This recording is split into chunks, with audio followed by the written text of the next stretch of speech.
तपाईले आफ्नो फेसबुकको नाम चेन्ज गर्न खोजिराख्नु भएको छ तर तपाईको फेसबुकको नाम चेन्ज गरेको 60 दिन पनि पुगेको छैन भने कसरी चेन्ज गर्ने भनेर म आजको यस भिडियोमा तपाईलाई सिकाउन गइराखेको छु।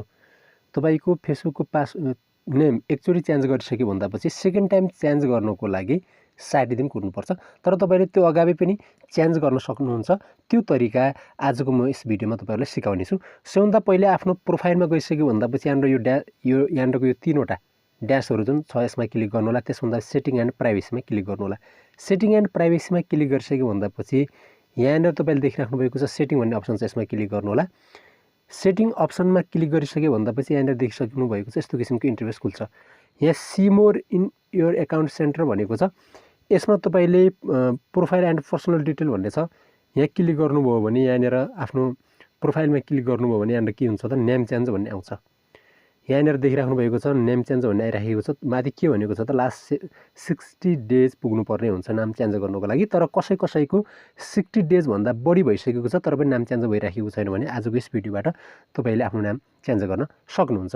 त्यसको लागि सबभन्दा पहिले म तपाईलाई ब्याक लिन्छु। ब्याक गइसक्यो भन्दापछि यहाँ तपाईहरुले के गर्नुपर्ने हुन्छ त यो ड्याशमा क्लिक गर्नु होला। यो ड्याशमा क्लिक गरिसक्यो भन्दापछि हेल्प एन्ड सपोर्टमा क्लिक गर्नु होला नाम चेन्ज गर्नको लागि।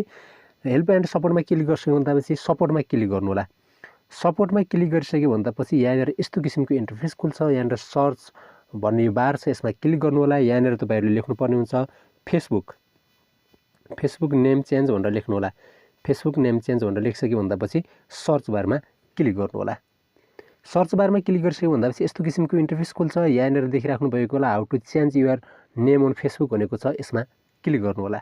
यहाँ क्लिक गरिसक्यो भन्दापछि यस्तो किसिमको इन्टरफेस खुल्छ। अलि तलपट्टि जानुपर्ने हुन्छ। यहाँ लेट अस नो भनेको छ, यसमा क्लिक गर्नु होला।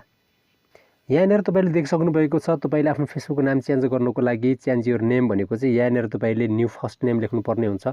कुन नाम राख्ने हो त्यसभन्दापछि मिडल नेम राख्ने भने मिडल नेम राख्ने र लास्ट सर नेम पनि यहाँ तपाईले राख्न सक्नुहुन्छ।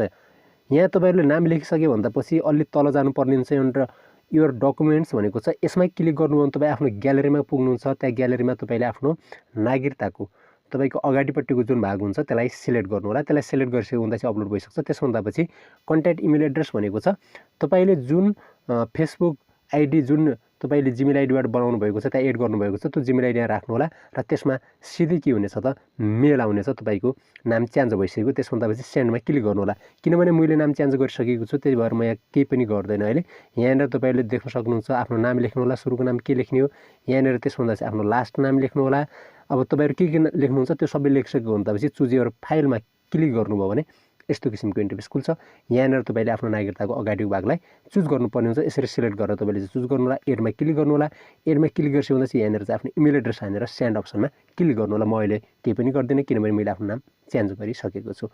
अब यो यति गरिसक्यो भन्दापछि तपाईले वेट गर्नुपर्ने हुन्छ। कहिलेकाहीँ 12 घण्टा पनि लाग्छ, कहिलेकाहीँ अपडेट भइसक्यो भन्दापछि लगत्तै तपाईको 10-15 मिनेट या आधा घण्टा या 4-5 घण्टा भित्र पनि अपडेट भइसक्छ।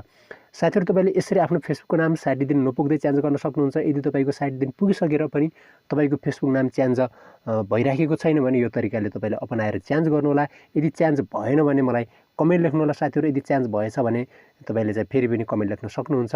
तर चेन्ज हुनको लागि करिब तपाईले 8 देखि 12 घण्टा वेट गर्नुपर्ने हुन्छ। कहिलेकाहीँ फास्ट पनि हुन्छ। साथीहरु आजको भिडियो कस्तो लाग्यो? भिडियो मन परेमा भिडियोलाई लाइक शेयर र कमेन्ट गर्न नभुल्नु होला। यस्तै किसिमको नयाँ इन्फर्मेसनको लागि तपाईले भिडियो च्यानललाई सब्स्क्राइब गर्नुपर्ने हुन्छ। फेरि अर्को नयाँ विषयमा मिल्ने छौं। यदि तपाईले कुनै विषयमा जानकारी जान्न चाहिराख्नु भएको छ भने तपाईले कमेन्टमा लेखेर भन्न सक्नुहुन्छ।